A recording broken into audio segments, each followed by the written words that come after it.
Okay, hello everyone. So we're have a live recording and we're live on YouTube. I'm going to just remind everyone to please mute yourselves as often as possible when you're not speaking.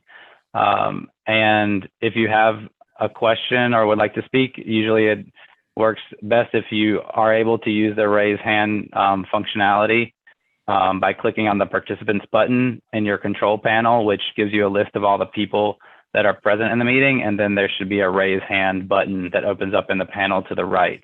It's a little bit different if you're on a mobile device. So hopefully those buttons will be apparent to you. And I'm going to let Ms. Fortunato open the meeting and start with the agenda. Thank you so much, Mr. Clerk. Hi, everyone. Good afternoon, and welcome to the first meeting of the Special Committee for the Review of Commemorative Works. This meeting is a long time coming. My office has been working on this with the City Archives and other departments for several years, and I am thrilled to be here with you to actually engage and get us started. But we will start today with the roll call. And so since this is our first meeting, we will do this quickly. I'll do a round robin of who's here, and we'll move into the agenda. We'll have an opportunity to make some introductions after that. Sound good? All right. So April Brown, if you want to just raise your hand. Oh, sorry. Sorry, and actually, we're kind of formal, but Donna Pelagian, the assistant clerk, she is going to take the role because she's going to be recording all the minutes for you today as well. So. First meeting, we're learning lots of things here, Sean. Donna, would you like to do that? Yes, we'll do. April H. Brown. Present. Marco A. Mcwilliams. Present. Ray Rickman. Dr. Eric B. Christensen. Present. Rebecca Davis. Present. So we have 5 voting members present. We have a quorum, and we also have 2 ex officio and non-voting members. Stephanie Fortunato, Director of Arts, Culture, and Tourism, and Caleb Horton, our archivist.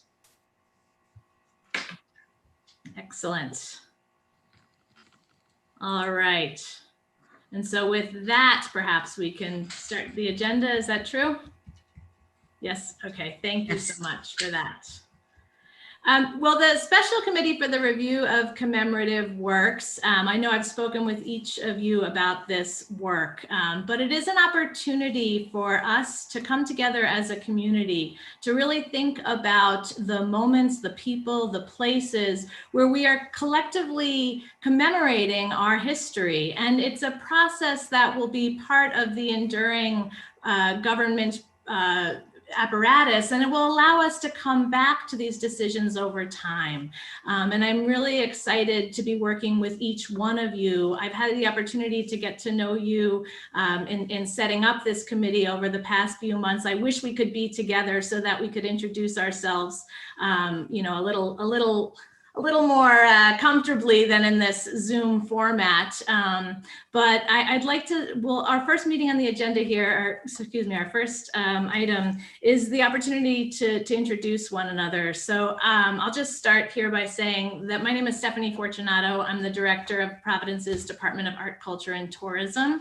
And our office, along with City Archives, will be helping to staff this commission. I have an ex officio non-voting role on this committee. And I will be helping to manage the community input that we're receiving through the applications and working to prepare the materials that you will all be engaging in. I've been the director of Providence's Department of Art, Culture, and Tourism since 2016, but started working for the city in 2008 as the project manager for the first cultural plan.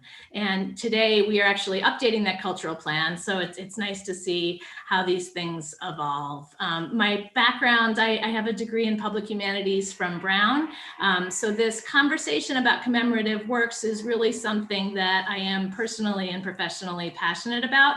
And so it's very exciting to be able to engage in a public discourse about what this means for us as a community.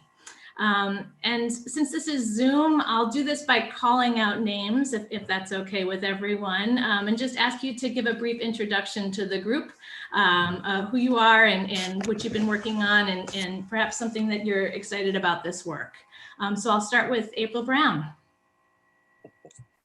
Thank you, Stephanie. I am excited about doing this work because I feel like it's the work that I started doing when I was at the Smithsonian as a fellow several years ago, and talking about how do we look at historical works, how do those things evolve, and how do we talk about those stories. I am the co-director of the Langston Hughes community poetry reading, and I'm just really excited to be here. I previously worked with the Department of Art, Culture, and Tourism, and I remember when this work was being put together, and I'm excited that it's now here. Thanks, April. Looking forward to bringing your expertise to bear here. Now I'd like to ask Dr. Christensen to introduce himself. Thanks. My computer fan just started really going crazy here, so I apologize. Just yell at me if I need to shout over it or something. But I'm Eric Christensen. I teach history at Rhode Island College, and I run our public history program. And I've written and published stuff about commemorative works and the politics behind monuments and things like that. But I've always approached it from an academic perspective. And so I'm also really excited to kind of get my hands dirty here and look at this in a different way. I've been involved in a number of kind of public committees in recent years in Providence. I worked with the Civil War Sesquicentennial Commission, and I'm doing some work with the Snowtown Project right now, and the State House Restoration Society as well. But this, I think, is an opportunity to make some changes that really matter to the community, and I think that's going to be exciting for all of us. Very exciting, I'm sure. Becky Davis, can I ask you to introduce yourself next? Thank you, Stephanie. My name is Becky Davis. I am an artist and educator. My personal creative practice centers around private memory and how it intersects with public commemoration practices and our cultural landscape. I'm very excited to join all of you today and to really dive into exploring the public landscape of Providence and commemorative works that are proposed or discussed. Thank you. Thank you so much. I will say all of you have very interesting backgrounds and expertise, so I encourage you to explore one another's work, but you haven't seen Becky's artwork. Really encourage everyone to check out her website and look at some of the work that she's done over the years on this topic. Very interesting. Next, in alphabetical order, we have Marco Mcwilliams. Will you please introduce yourself? Hello, everyone. It's an honor and a pleasure to sit here in community with you all. I've been engaged in the work of teaching African-American history, both in the community, in the school systems, in college students for quite some time. It's from the community standpoint, I've tried to do this work to help communities who are organizing for social change to try to build some theoretical grounding to the work that they were doing. And for me, that is the best blueprint to carry that out is to look into the historical record that we so richly have coming out of the Black community. I think that folks who want to engage in social change in the world have a grounding and understanding in history. And so it just made sense to me on a number of levels to be a part of this committee and trying to do this work from that starting place. I wear a few different hats. I work at Brown. I'm a graduate student at Brown, and I'm first and foremost a child of the South, the Mississippi Delta, but I've been here a long time. And it's an honor and pleasure to break bread with you all. Thank you. Thanks, Marco. Mr. Rickman, will you please introduce yourself?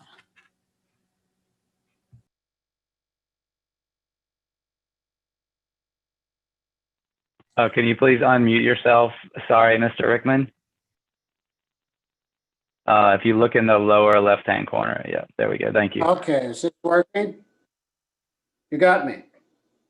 I wanted to, say a 6-second prayer for Dr. King today. It is his birthday, and they like to, make birthdays on Mondays so people can go skiing.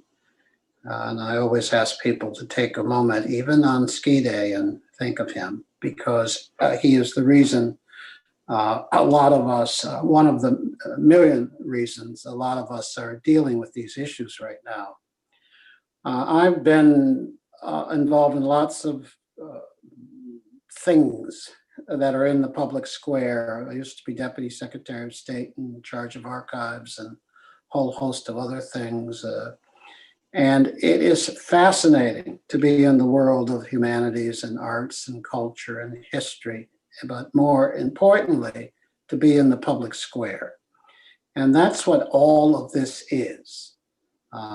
Speaking of I'll be brief, but speaking of the South, I can remember going as a 16-year-old to Richmond and looking up at the Confederate generals on the biggest horses I'd ever seen in public place and wondering how that could be, who won the Civil War. I believe that we should stop, pause, and reimagine our community, probably every 25, 35 years. And as you know, we haven't done this in at least 100 plus in regards to these monuments and statues and street names. We changed, Stages of Freedom was able to get City Council to change the name of a slave dealer to take his name off the street and name it for Edward and Christiana Cato Bannister, two African-American leaders in this community. And I think, again, not only race, but ethnicity, culture, gender, you name it. It should be acknowledged and normally rewarded, and the public square should represent all of us. So I'm very grateful that I'm an appointee from the archives and glad to be here.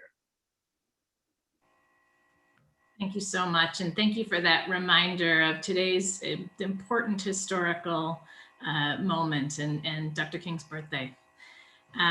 Caleb, will you introduce yourself? Hi, I'm Caleb Horton. I'm the City Archivist for Providence. I've been with the archives for 7 years in different capacities, but I took over as the City Archivist in 2015. And I've been doing as much as I can to help the community and with disseminating the history of Providence. And this is a great opportunity, I think, to provide information to this board and to the people of the city on our memorial squares and our monuments. And I'm happy to be here and provide as much information as possible. Just keeping it short and sweet, I guess. Thanks, Caleb. So thank you all really for sharing your expertise with the City of Providence in this inaugural committee. You know, your job will be to help determine whether there is social and cultural merit for a variety of commemorative works. Those might be commemorative works that are already in our collection, already installed in our public realm. They may be new commemorations that are put forward, and the decision there will have potentially an impact on generations to come. So this is important work that we're doing together. You know, Marco talked about breaking bread together. I hope someday we'll be able to be in one room and do that, because I feel like we're going to learn a lot about our community. We're going to learn a lot about our past and present communities, but we'll also be thinking about future communities. So in a way, we'll be bonded together for you know, time here. So I hope that we have an opportunity to have this be beyond Zoom at some point. We're going to get into the mechanics of the committee, excuse me, a little bit later. But now I'd like to turn the meeting to Sean Selleck to talk to us a little bit about the roles and responsibilities from the point of view of city government, open meetings, and parliamentary procedures. Sean? Thanks, Stephanie. Good afternoon, everyone. Again, I'm Sean Selleck. I'm the city clerk for the city of Providence, and I'm joined here today by Donna Pelesian, assistant clerk, who's recording the minutes. And it's a pleasure to be in the presence of people so passionate about their work. And my role here today is to make sure that you have a smooth platform to engage without interruption as much as possible, and that everyone has their voice heard, in this case, literally. And so I want to just touch on a few things that are important to procedurally, in my opinion, and it doesn't mean that everyone always follows these, but it's just, I want to provide as much guidance as possible. And actually, one thing I wanted to mention first is just about Zoom itself. I gave a few pointers at the beginning, but I also want to let you all, give you all a tip about being heard, because it's wonderful that everyone is using their camera, and it reduces the lack of social cohesion that exists in these virtual meetings. And it's important for everyone to be heard. And if you click on your participants button on your toolbar and see the list of names of the panelists, you'll notice that next to my name, unlike anyone else's, there's a telephone. And that's because I'm actually using audio, not through my computer, but through dialing through my cell phone. And you can do that by clicking in the lower left-hand corner where it has the icon for the mute. There's a little arrow that has a menu that says join by phone. And you might wonder why I'm bothering you with such technical small details here, but if you join a Zoom meeting now, you know, with this committee or any other Zoom meeting in the future, and your internet connection goes down, you'll still be connected and you won't lose anything. And also your internet bandwidth won't be a restriction on your ability to be heard audibly and for your voice to be broken up. So if you lose the connection, which exactly happened to me facilitating in the middle of a very important meeting, but my picture went down, but my voice did not break up. And it just creates that stability. And so I want you all to have that stability. I want you all to be heard. I want the conversations to flow smoothly for all of you. And it's just a piece of advice in case you're concerned about internet connectivity, or if you just want to have that additional backup. The second thing is, so officially on the agenda, we're going to talk about open meetings and parliamentary procedure. And I'm not gonna bore you too much, I hope, but I do want to remind you all that this committee is a public body. And it's important that you all understand that as members of this public body, you're legally expected to make decisions and have the decision-making process occur in front of the public. And so it's really important for everyone to understand that the voting members of this body are 5. and no group of those voting members that exceed quorum, which would mean 3 of you, should be convening at any time to discuss any matters that may come before this committee that could be construed as making a decision outside of the public eye. And so I just want to remind you of that, and I hope it's helpful. It's actually totally fine for 2 of you to get together and to have a conversation and then to come to the committee and discuss like, hey, we agreed on this. I hope that the other 3 of you, have something to add or agree with what we say. That's totally fine.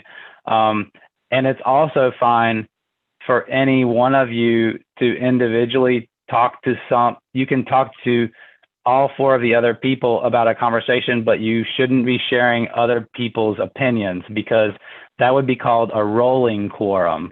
So just because 3 people are not present together in the room doesn't mean that their ideas are not present. And so if one of you speaks to 2 other members and shares the ideas of all of the people, of those 3 people, amongst you all, then that is considered a rolling quorum. And so I just don't want anyone to be caught off guard about what expectations are because you might innocently say, oh, well, I talked to this member and then I talked to that member and we all agreed that this is decision we should make about such and such monument. That would be a violation of the open meetings law. And it's best to hold those conversations for these meetings. And that's the purpose of these meetings. That's the most important thing. And also you'll notice if I'm sending an email as a clerk, or if Micah or Stephanie are sending emails out to the members of a board, I usually put all the members in the BCC field of an email, because then they can't reply all and accidentally say, Stephanie could say, hey, we're going to be talking about this. And if even one of you replied and say, well, I think that's a great idea, that's a violation of the open meetings law, because now everybody else there's a conversation taking place about a matter, that includes more than 2 of you. So it's an important fact. And I know that you all don't want to be surprised about the expectations. And I just wanted to share some of the more important aspects of open meetings law. And there's also a whole presentation that the Attorney General does, and I'll actually share a link to that with Stephanie if she doesn't already have it, and she can share it with all of you if you have trouble getting to sleep one night and need a bedtime story. The last thing is the parliamentary procedure.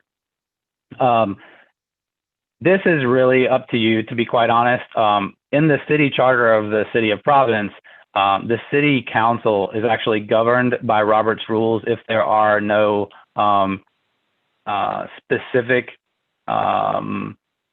stipulations that are exceptions to that, but the background is Robert's rules.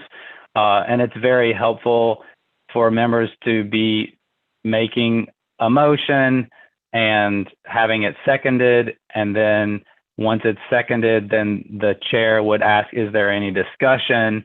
And people would have a chance to talk about those things. And so that's the proper way to be introducing matters, is that the chair would say, okay, we're going on to this agenda item. And then you could have some type of introduction, but and have a conversation. But then when someone makes a motion, then it would need to be seconded. And then someone has a discussion.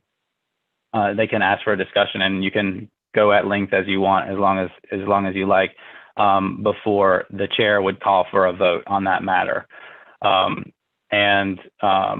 Someone, if it's not a member of my team, there will be someone else that will be recording all of the attendance records and the vote records as you go forward, so that they can be posted to the Secretary of State's open meetings portal, which is required by law within 35 days of every meeting. And so that future members that replace you, if they want to do their homework, they can look back.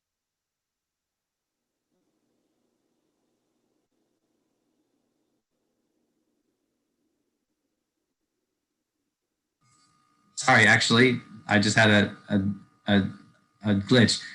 future members, they can go to the open meetings portal and they can go back and look at what you voted on and educate themselves. So those minutes are very important. I'm going to stop there because I don't want to go, I don't want to take too much of your important time for the topics at hand, but there are some basics. And if you have any questions, please let me know.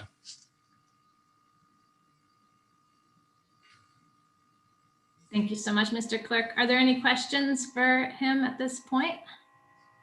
We will be sent the minutes as or when you're ready to post them on the clerk's, on the Secretary of State's site so that we have them individually. That's absolutely a reasonable request. Yes. Great. And I believe that you all should have received the agenda in advance for this meeting. Does everyone have access to that agenda from the emails that they've received? Okay. All right. It is on the open meetings portal now, and there's already an agenda packet that's beginning to form there. So I just wanted to make sure folks knew where to find it. All right.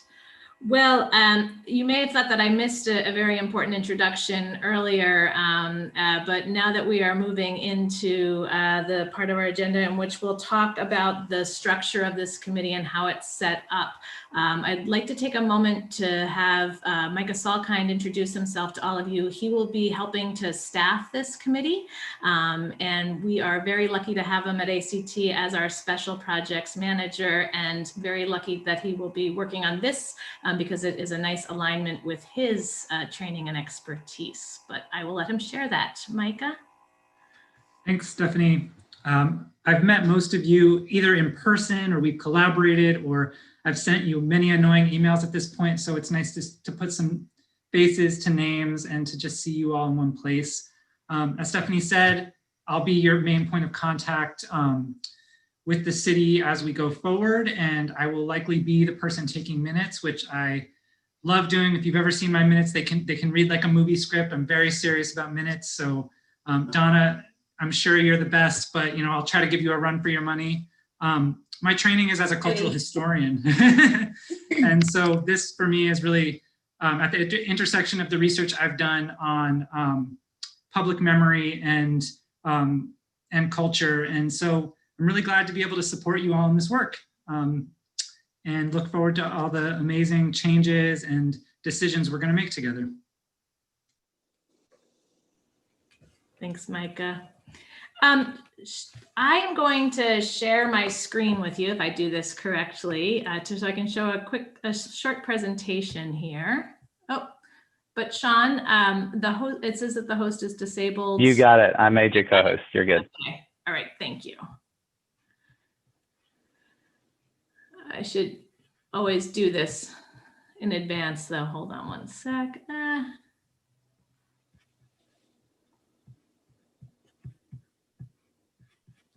Whoops. All right. Of course, we're at the end. Hold on. Pretend you're not seeing this. Of course, it's recorded, right?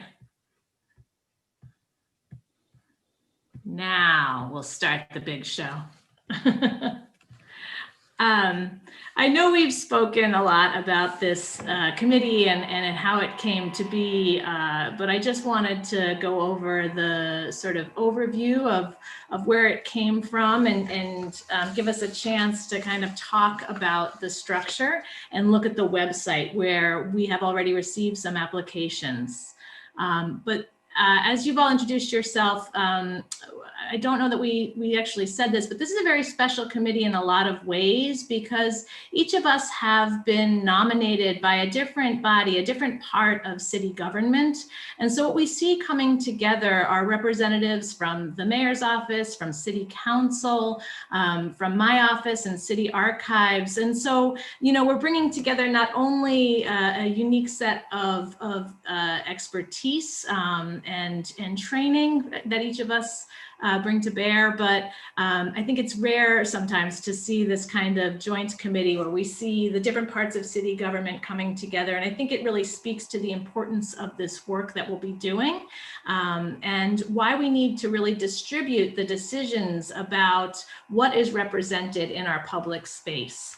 All of you are appointed for a 3-year term, and we hope that in that time, we'll all be able to grow together and learn a little bit about what it means to have commemorations grace our public realm. So we are using this very specific language about commemorative works, which is a little fussy, but I think is a good umbrella for the objects that are the representation of collective history, monuments, memorials, markers, that sort of thing. We are charged with looking at objects to start, not with place names or street names. Over time, I wonder if the community will call upon us to weigh in on some of those decisions, but right now our charge is for objects. And we will be working together to determine if there is social and cultural merit, and we'll talk a little bit about the rubric we're using for that in a few minutes. It will be a non-binding recommendation that we are going to pass on to the bodies who will be responsible for that ultimate decision about what happens with an existing commemorative work, or the decision to accept a gift or donation or to commission a new commemorative work.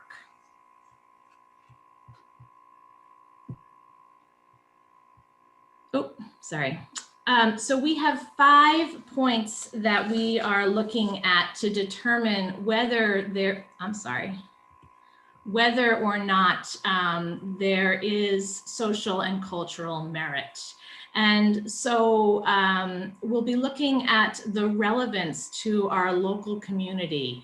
And we'll be thinking about our community today, but we may take into consideration, if it's a historic object, the community that was present when the decision to install that commemoration was made. So I'm sure that will come to bear in our conversation. We'll be thinking about the contribution to our public space itself. These objects, there's a famous quote, I think it is by Nietzsche actually, there's nothing more invisible than a monument, I believe he says. And I think that's right, until you start seeing them, and then that's all you can see, as we've noticed over the past couple of weeks. But these objects, they're not just for private use. It's not just a self-selecting audience. This is part of our public realm, and we'll need to take that into consideration. We will, of course, be thinking about diversity, equity, inclusion, access. I think these are really critical considerations to the relevance. Again, a lot of this will be interdependent, but it will be important to make sure that the monuments, the markers, the memorials are really representative of all of the people who live in Providence, and don't exclude or make people feel like they're not welcome in our public spaces. I think, creating an inclusive and welcoming public space is really is something that we want to be thinking about. But certainly we'll be considering historical moments that will require us to engage with ideas of complexity about the historical record. I think that all of us can probably agree, and I think this is, one of those things that they always say, that history is written by the victors, and so it will be important for us to consider, all of the different perspectives of what is being commemorated with these objects. And then, of course, there's the site specificity, questions about where an existing monument or marker is today, and how that site may be different from when it was first installed. And on the right there, there's an image of the Soldiers and Sailors Monument, which is in Kennedy Plaza across from City Hall. And that is one of those monuments that's actually shifted, you know, over time, just ever so slightly in that greater Kennedy Plaza area. But, you know, I think these objects, they are made in stone, but they're not necessarily where they once were. Some of them have been moved for a variety of reasons over time, and they may not stay, right, in those places going forward. So we'll be thinking about that. We do have applications open, and I'll give us a chance to look at that application in a minute. But we are asking people if they would like to nominate an existing commemorative work for review, and that will be our job to look at those works.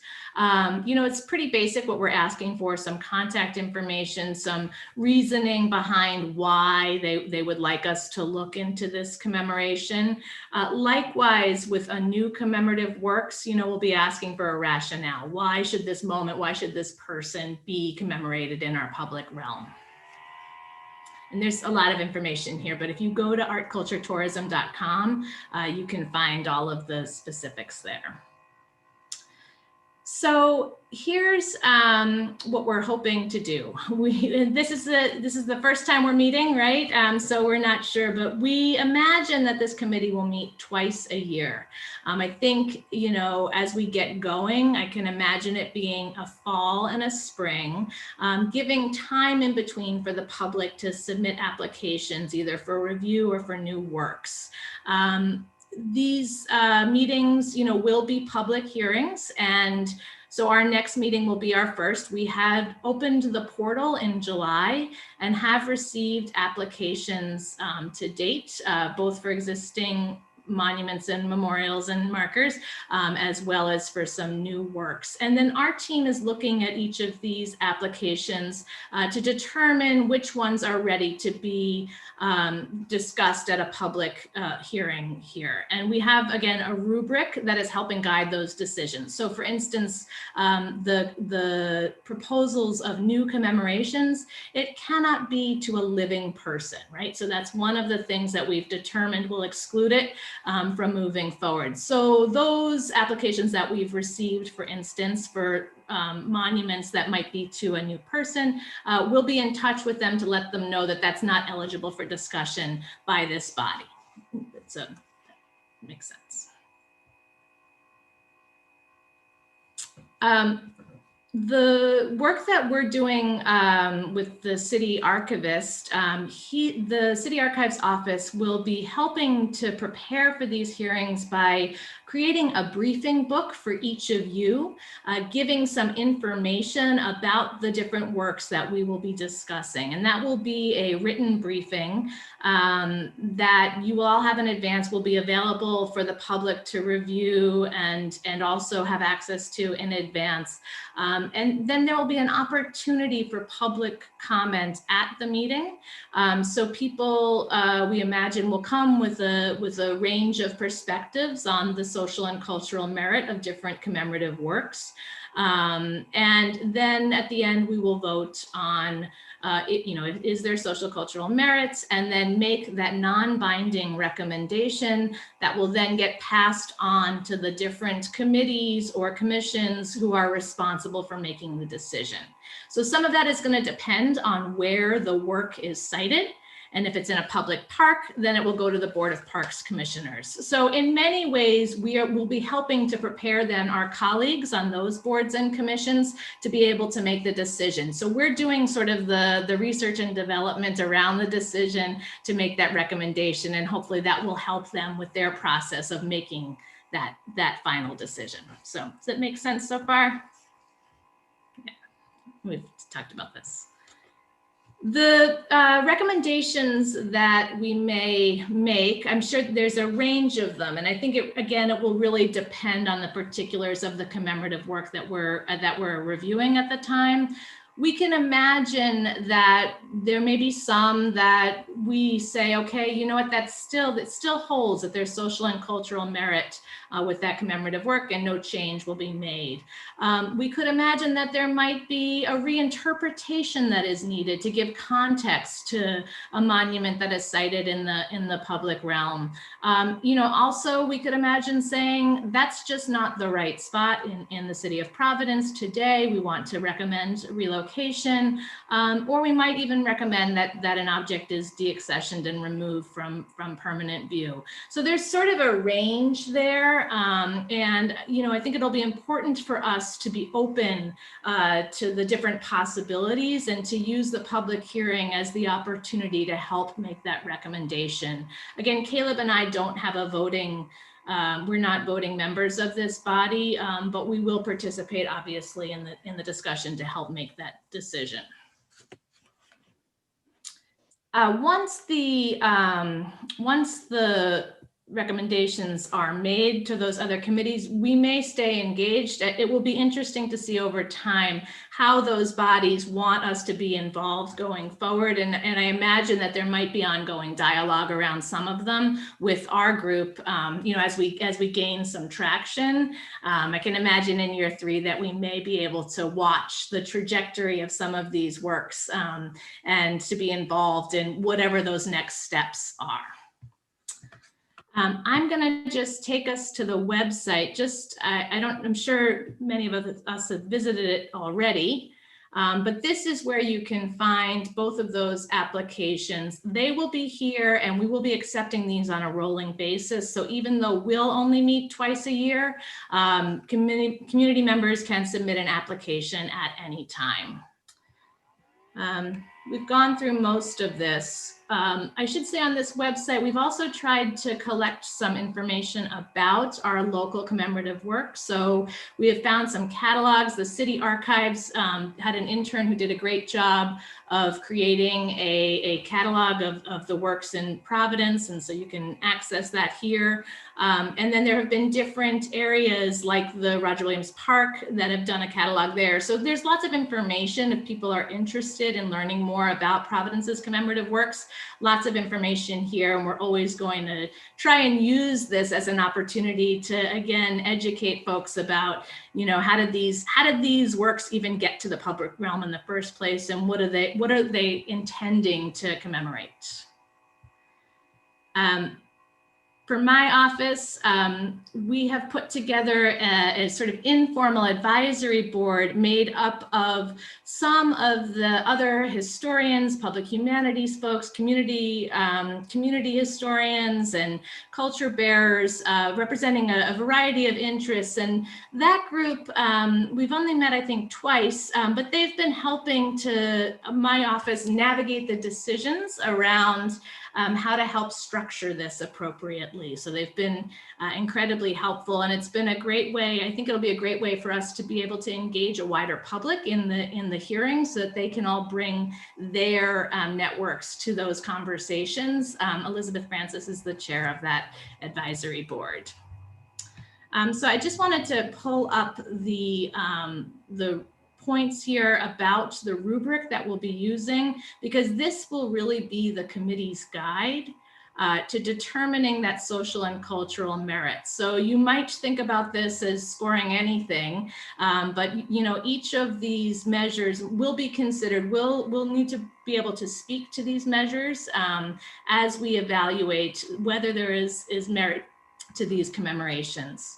I think they're pretty logical, but I'll just read off some highlights here, and we'll follow up by making sure that you have this with that briefing book.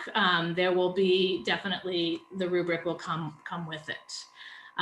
So I think, significance to Providence is obviously critically important here. We want to make sure that, it's representing a specific event or group or an individual in Providence's history. But we also, I think we're going to be asked to weigh if there are multiple commemorations to a moment in time or an individual, the appropriateness of that. I can imagine that that's going to come up as a conversation over time. We're going to be looking at the requests for reviews themselves and what the applicant is asking in terms of why the change is necessary. And thinking about, I love this, will the proposed change allow the work to remain relevant to current audiences and or engage with additional audiences in the future? So we're going to be doing a little bit of present, looking back and projecting forward here. But truthfully, we're thinking about our contemporary community. Like, that's who we are here to represent, and that's who we will be considering at the center of our decisions.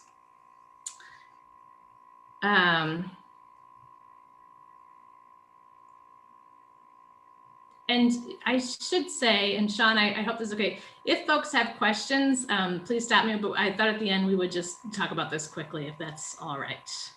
Yeah, okay.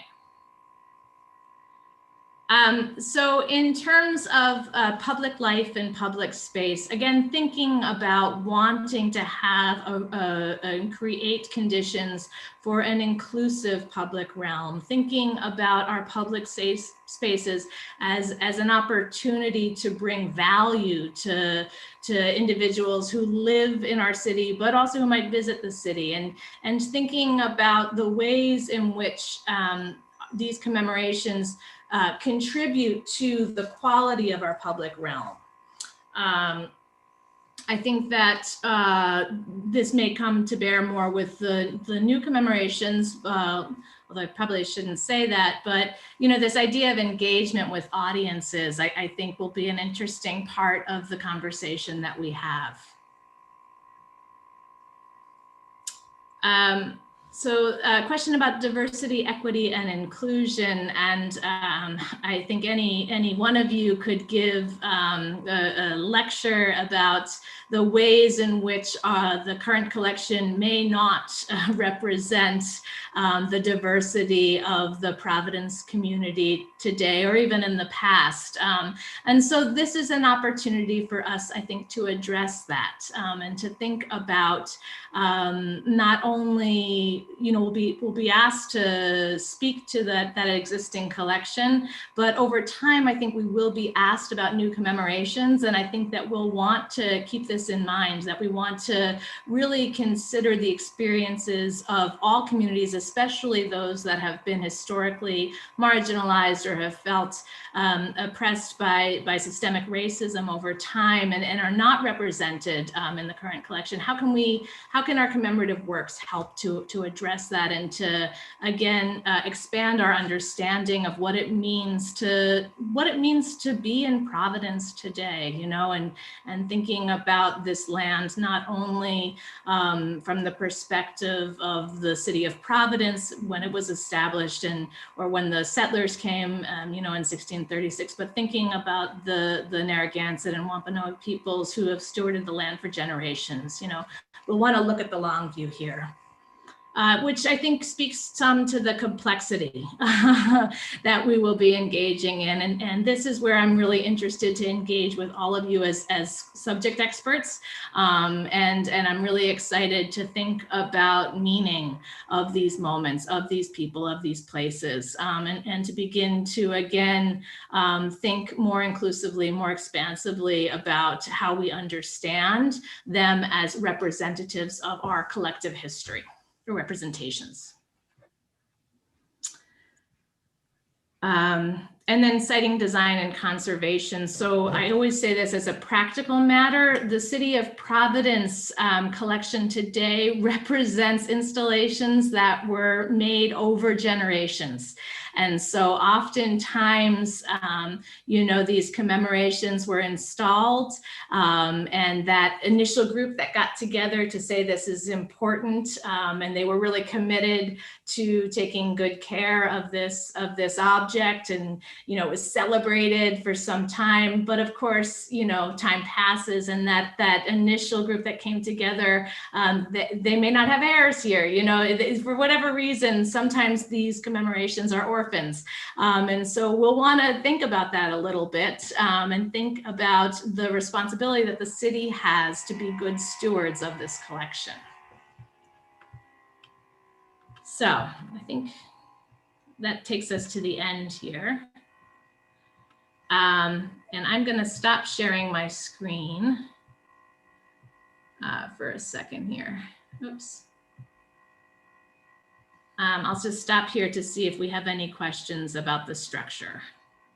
So let me ask about schools. We have new schools in the last 10, 12 years, and I look up and they have a name. And, you know, I liked all the new names. School board decided on the name and sent it to the council?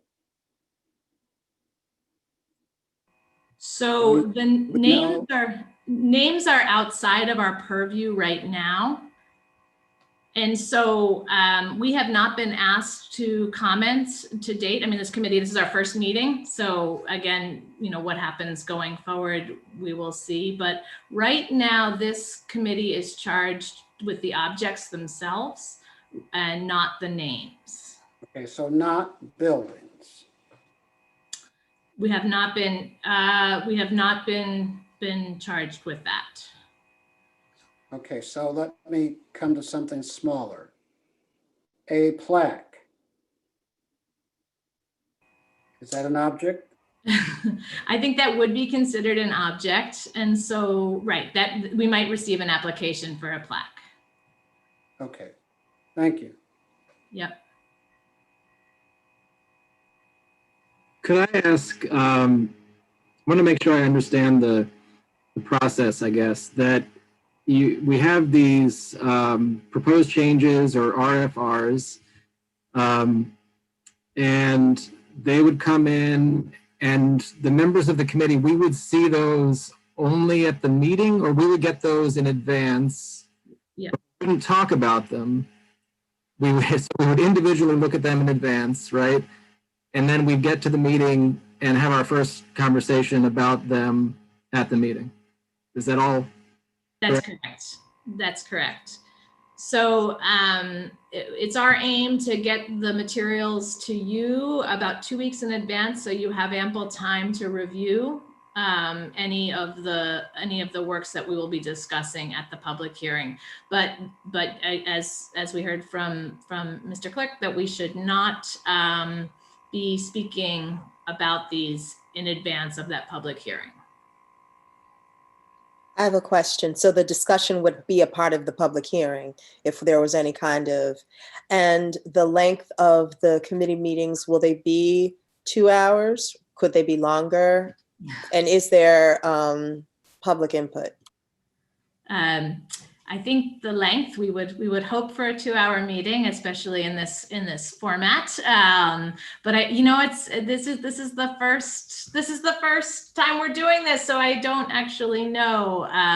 We have had interest from the community, so we have received inquiries. We have received some applications. There has certainly been community members who have reached out about the committee and its formation, and have been also excited to see this first meeting take place so we can get into it. But I'm not sure how long it will take. We will be as efficient as possible using the parliamentary proceedings as our guide. And the second part of your question was about the public comments. Yes, we will be hearing public comments at those meetings. Again, we hope to have content experts who will be able to speak to the objects. I would hope that those folks will come to those meetings and share their knowledge with us. They certainly informally have been reaching out to city staff with different thoughts about different commemorations. But the briefing that Caleb's office will provide will be the sort of official record that you'll have going into the meeting. And Caleb, I don't know if you want to speak a little bit about that briefing, which you hope to provide to the committee. Yeah, so we're here to provide a little bit of biographical information if the work involves an individual, but our main goal is to provide as much information on the artists that constructed the project, who commissioned it, in the city's involvement with the commission, if there was involvement by the city, So we basically provide a detailed, background on the work itself, and that's our goal, is to provide that information. We also like to provide, archival information that goes with that work if we have that in our archives, or I can also reach out to, state archives, historical society, other local resources to bolster our information going forward. So basically, I'm here to arm you guys with all the information you need to make an informed decision on the commemorative work. And that's our goal. And I'm also here to answer any questions too regarding the research. And that's for the public as well. So it's a chance for us to disseminate information to you guys and to the public.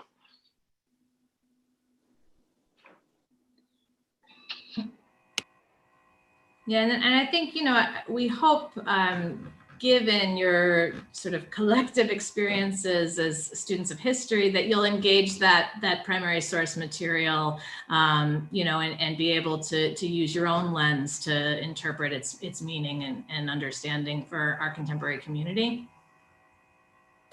So how many applications have been made?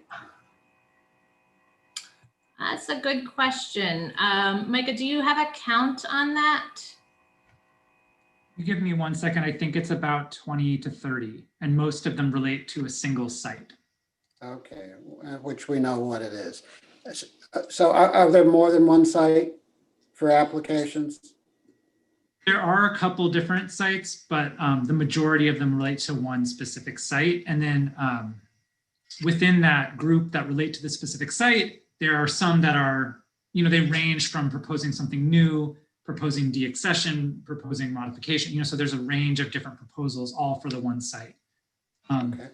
And then there are also, I'll note that there is a proposal that is coming in from another city department that is working on a project that has an impact on a site.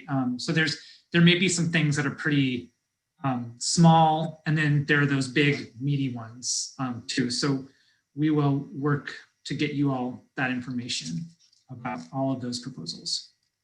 Okay. Thank you, Micah. One other kind of very specific question, just so I understand the process again.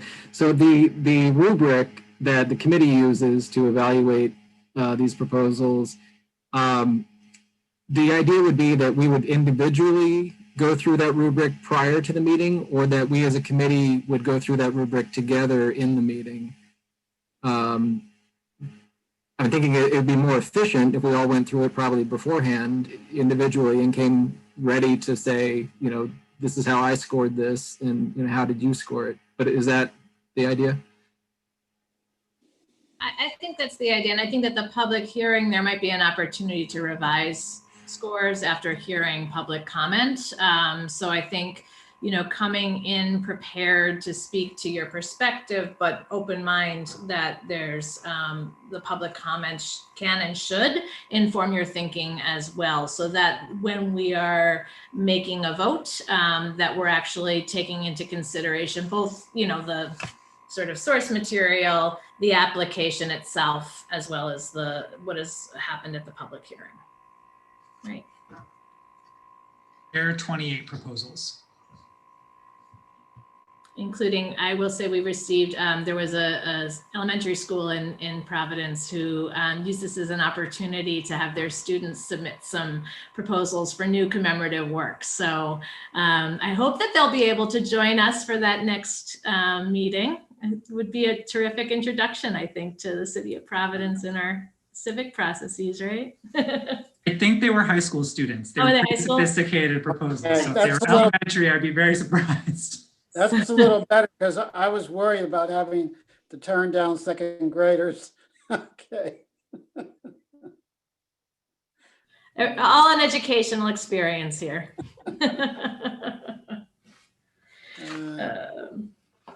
All right, any other questions about the committee itself and the work?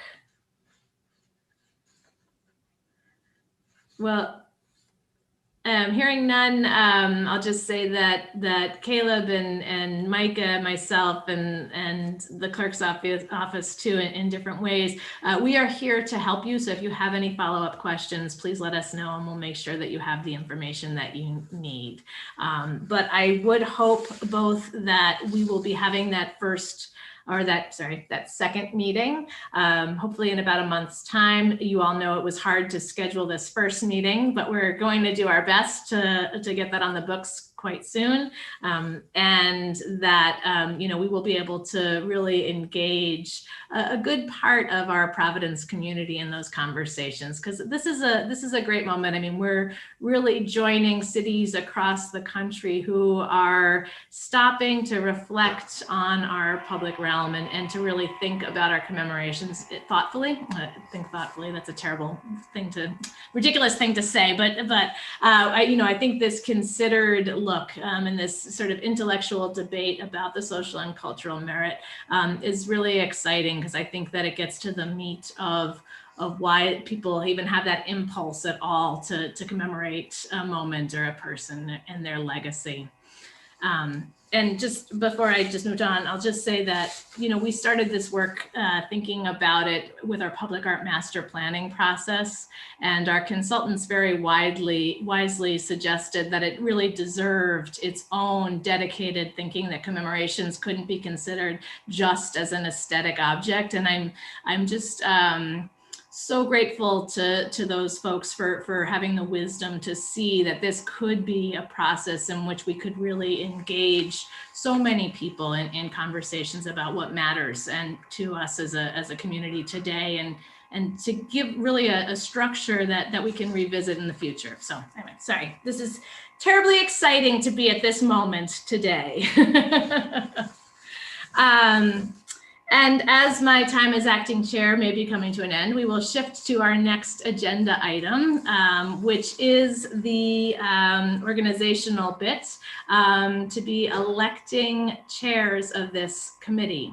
So we will have a chair and a vice chair for the special committee, the responsibilities of which will be to assist the staff with scheduling. As we heard about this process, there are some rules that we'll need to follow to make sure that we are in accordance with the open meetings rules and regulations. And so the chairperson will be responsible for working with all of you and with our offices to schedule the meetings, and for those correspondence about communicating what we'll be doing together. The vice chair's responsibilities will be to step in if the chair is not available, and to help facilitate the meetings and public process. And I should ask Mr. Selleck if I have missed any other essential duties for chair and vice chair. No, I mean, that sounds good for now. The main thing for us, or for whoever's organizing the meeting, is that they put together the agendas. Excellent. Okay, so at this time, I would like to ask if I have any nominations for the chair of the special committee for the review of commemorative works. And this is an opportunity to self-nominate as well. Well, I've indicated an interest in being chair, maybe for a year or less. For first couple of meetings or less. I was just going through shivers here. When I was in the legislature, this is why I'm so glad what the city clerk answered my question. I used to want minutes from 20 committees, and you had to call up their clerks and get them. It was a mess. And then the open records and open meetings laws. I have a lot of experience with these matters. April said something very interesting earlier. We can go to public meetings and talk to people and listen and all this kind of a thing, outside of the meeting, as long as we're not gathering officially. So, I know how to be a chair, and I'd like to offer my services, and I think it would be interesting and fun. well, I don't know about fun. It would be an interesting thing to do for less than a year. I'm a busy person, but when Caleb asked me if I'd, take the seat that he was offering me, I said no. And then I thought about it for a day and I said, who would miss this opportunity? So I offer myself, and that's my campaign speech. Well, thank you so much, Mr. Rickman. Do I have any other nominations for chair or vice chair? We should do them one at a time, actually, just to be You want to- helpful. I'm sorry. Do I have any other nominations for chair?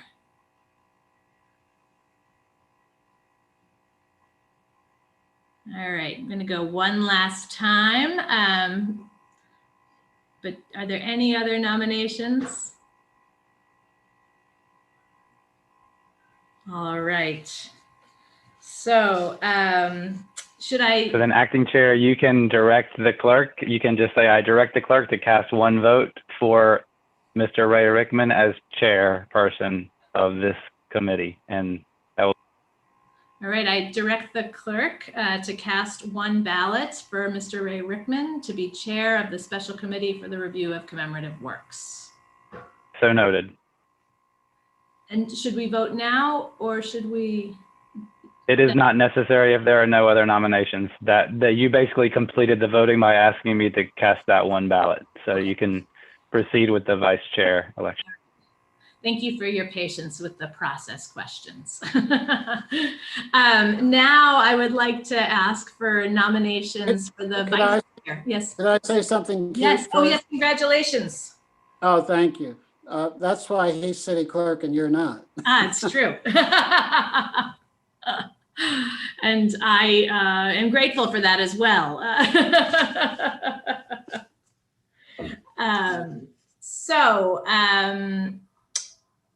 But now I should continue, right? I'm sorry, I should. You can, or you can turn it over to the chair if you want to put him in the hot seat. Sure. But since you have the agenda in front of you. All I right. could, all right. Is there a self-nomination or nomination for vice chair? I nominate Rebecca Davis. We have a nomination, Rebecca Davis. Is there any other candidate?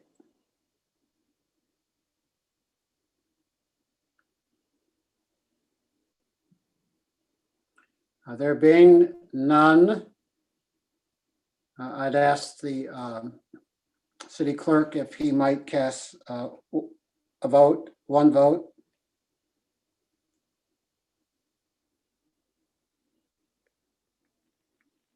I will for Miss Davis. Okay. I will do so. Congratulations to Miss Davis. Thank you very much. And thank you, April, for the nomination. So I'm guessing that we should entertain any questions amongst us in the next few minutes, if there are any.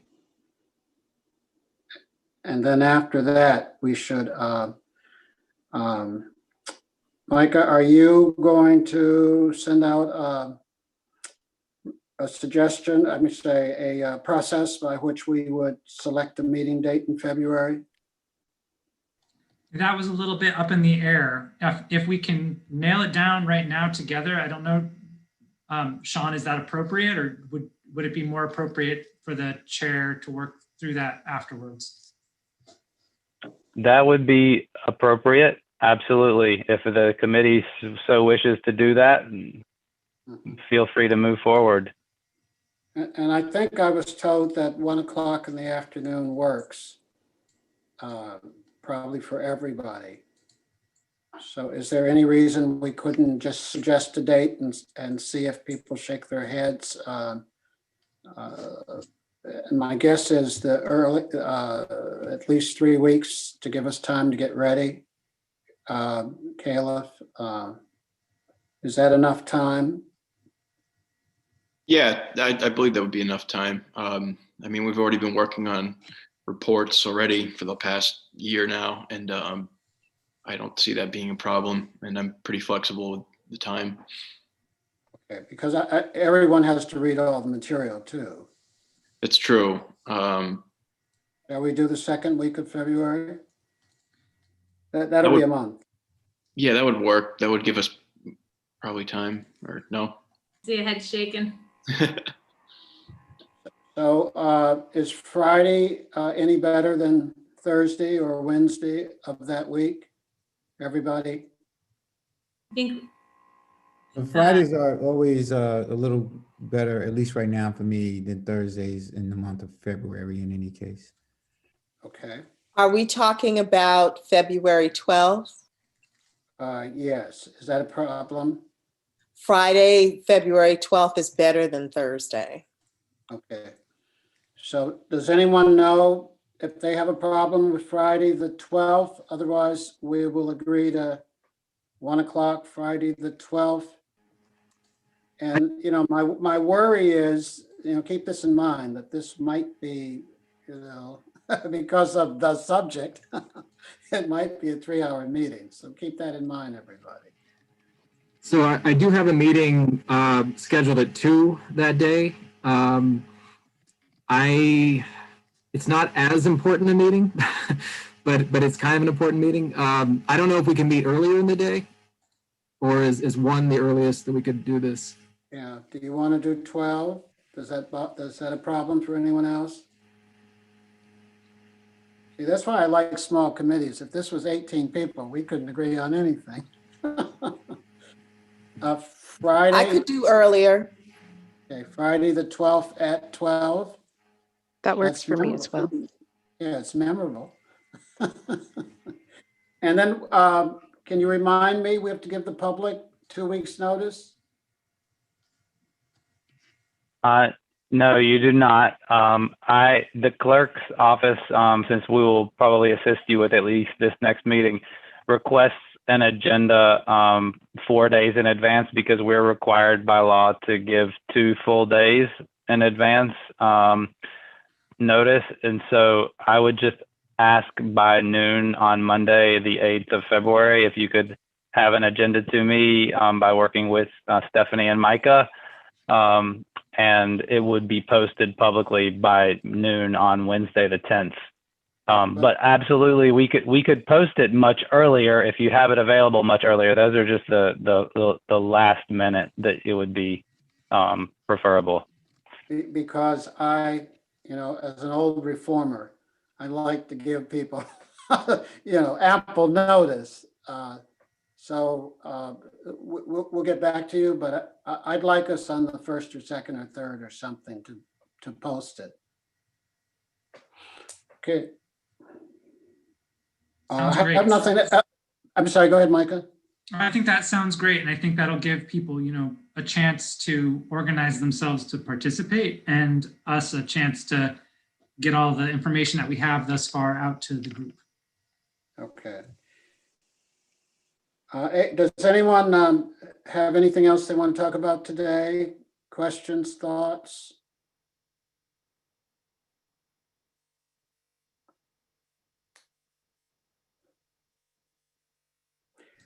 Well, I'd like to just say one thing at the end here, and that is I was on a Zoom last night on the East Hopkins School, and I really was not happy with myself afterwards. You know, I had 9 minutes to talk, and I ended up doing what I hate, talking about the negatives about Admiral Hopkins because he was a slaver and a bad person, and he murdered a woman, and on and on and on.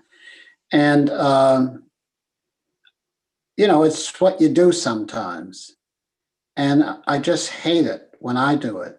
I've studied him for a very long time, probably 30 years, and I keep looking for something redeeming.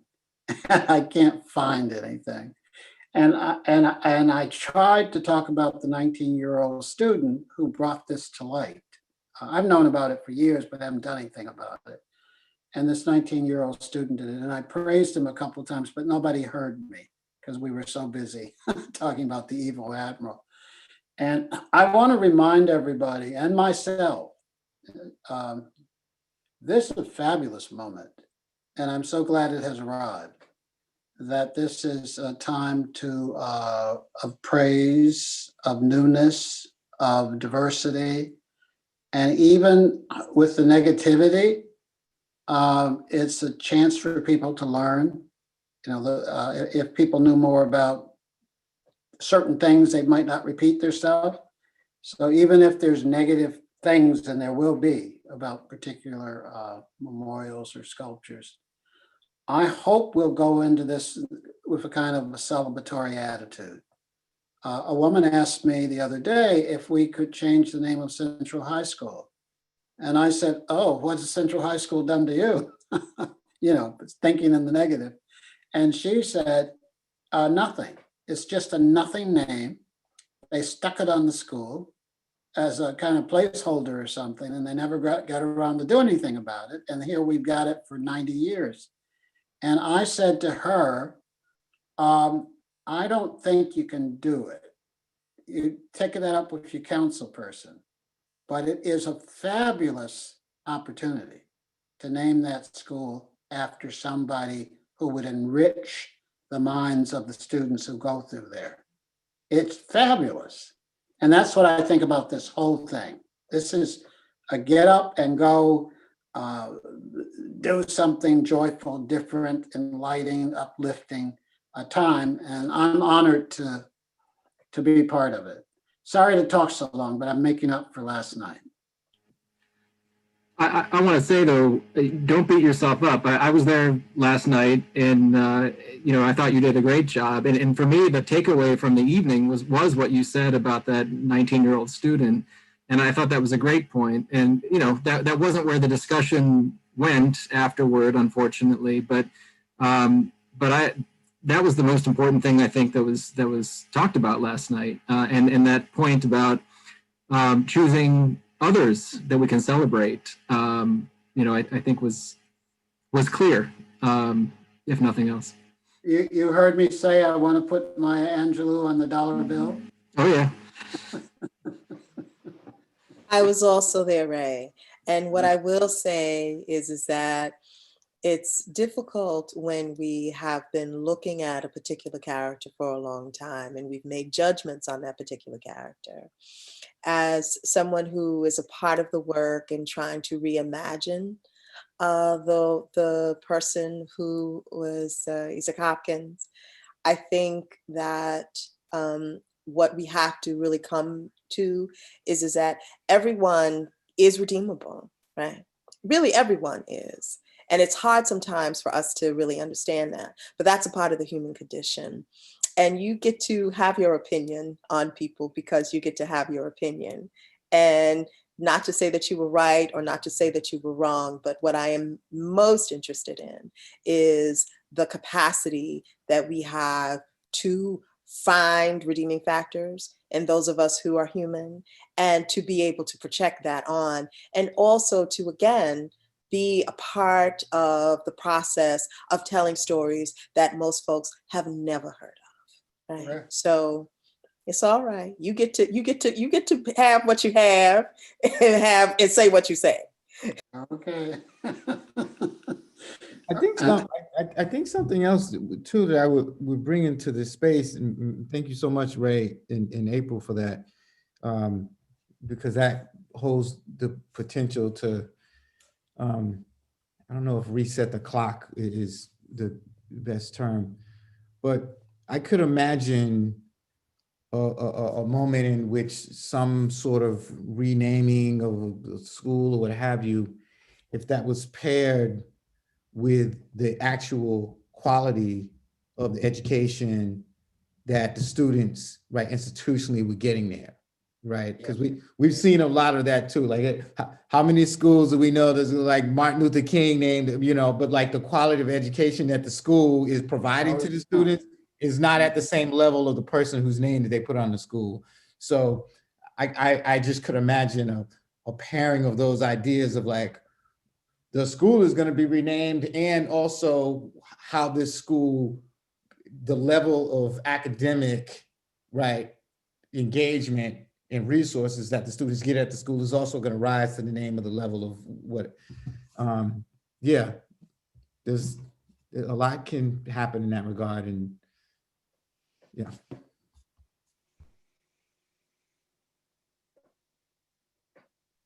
I'd like to second on all of this and say I feel like this moment is really about building. And I'm so grateful for the opportunity to do that with everyone on this committee, everyone present here. And one of my takeaways from last night, and it was fantastic, was that it's not just about, we're not just thinking about the what one person did or what a group of people accomplished, but it's also about choosing the values that we elevate. So yeah, I just wanted to add that. Anyone else before we part company? I was just going to do a PSA and say that was the Providence Community Libraries panel that everyone is discussing here about Isaac Hopkins' legacy, which I think is probably available on their website. That's my commercial for what everyone's been talking about. Would be available probably next Tuesday. So, Mr. Clerk, we're going to adjourn the meeting. There being no other business, that is your prerogative, Mr. Chairman. You can ask for a motion from your committee, or being no other business, you may announce it adjourned. Well, we want the minutes to look good, so someone should. I'll move to adjourn. I second. Okay. All in favor? Aye. A blessing on everyone's house. Happy this day. Goodbye. Bye, everyone. Thank you.